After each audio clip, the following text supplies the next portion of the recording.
Hello, everyone. Before you forget, please help support the channel, like, and subscribe. Thank you. According to statistics, fewer than half of black women who need mental health care receive it, and the other half carry this "I'm a strong black woman" mentality that hinders them from receiving the care they need. I recently had an opportunity to sit down and speak with some amazing sisters about black women and mental health. They gave me so much insight on the truth of black women receiving care and what hinders us from receiving the care we need. Anxiety is the most common mental health disorder among black women. Black women carry a lot of bricks in their backpacks that weigh them down. Often black women carry the load of being a single mother, caring for their parents or being there for everyone else and not taking time for themselves. This can cause signs of anxiety and depression, but often symptoms are ignored. A lot of times black women will speed through life to keep pushing forward but ignore symptoms that are present. Symptoms such as fatigue, irritation, insomnia, and inflammation in the body. However, I love that we are starting to having conversations around the stigma of mental health and breaking down stereotypes around black women. I often hear not just from black women but from minority women that they don't feel like they can give themselves permission to take care of themselves. I would love to see more women choosing themselves and implement boundaries. Women must speak up and say no if they can't do something, and not feel bad or let others make them feel bad for what they can't do. Being that strong black woman and that angry black woman will get you in trouble every time. We as black women embody those stereotypes and we take them on a lot of the time. By saying things such as "I got things under control" or "I can handle it." I think we as women have a hard time getting over what other people put on us and what other people think we should be. What are some action steps you can take to set boundaries? Keep a calendar. This not only creates healthy boundaries, but this allows you to see if it is even feasible for you to do what is requested. Stop trying to just make things fit in your schedule, but truly see if it will work with your schedule. Tell your friends, if it's not on the calendar, it's not going to happen. Also ask yourself the question, what can I do that doesn't feel like work? Don't take on so much that it causes you more stress and suffering.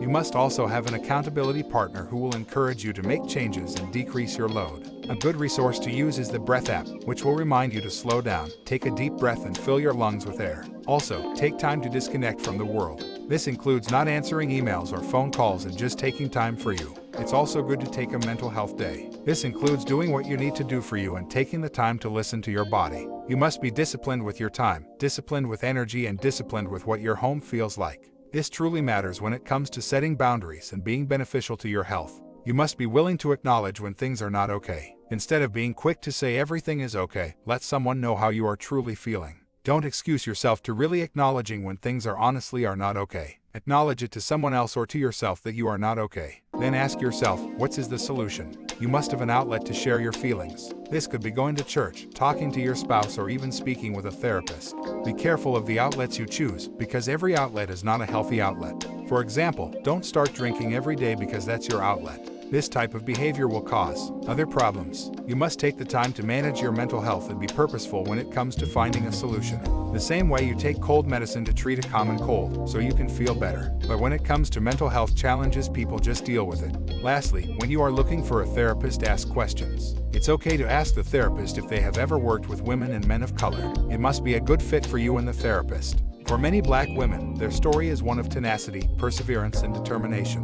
While the long-standing stereotype of being a strong, black woman can often help us cope with the hardships of being black in America, it's not without its disadvantages. Given that the experiences of black women cross the intersections of racism, sexism, classism, and health inequities, our mental health needs often go overlooked and unfulfilled. Black American adults are 20% more likely to experience serious mental health problems than the general population, according to the U.S. Department of Health and Human Services Office of Minority Health. Whether diagnosed or undiagnosed, black women are experiencing higher rates of mental health issues because these issues are all exacerbated by racism-based trauma and stress. According to the U.S. National Institute of Mental Health, race-based exclusion from health, educational, and social resources directly translates into the socioeconomic disparities experienced by African Americans. These disparities have cultivated an atmosphere of mistrust between black people and the medical field. This form of medical racism often results in patients feeling unseen, ignored, and underserved. Research has shown that healthcare workers can hold implicit racial, cultural, and/or gender biases that affect how they offer care and education to patients. From experiencing microaggressions to being racial profiled to witnessing racial violence, exposure to racial trauma can greatly impact psychological health and well-being.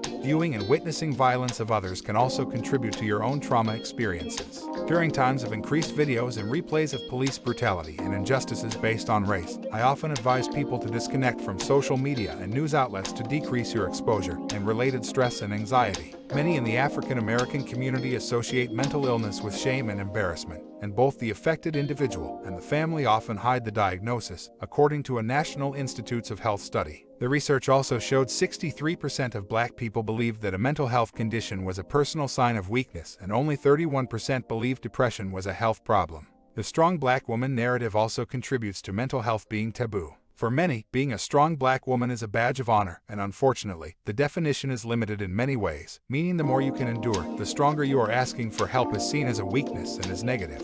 We all must stop this narrative and acknowledge the true strength it takes to face your vulnerabilities through therapy. When on the road to mental wellness, Black women needs to seek safe, healing spaces and select a culturally competent mental health professional, if possible. In general, Black people can take better care of our mental health by acknowledging that it's okay to seek and receive treatment and support those who do seek therapy. I hope this can be some help to someone. And remember, a healthy relationship is the key. Well, that's all for now. This is Reno at the Cave. Until next time, I'm out. Please like and subscribe to the channel.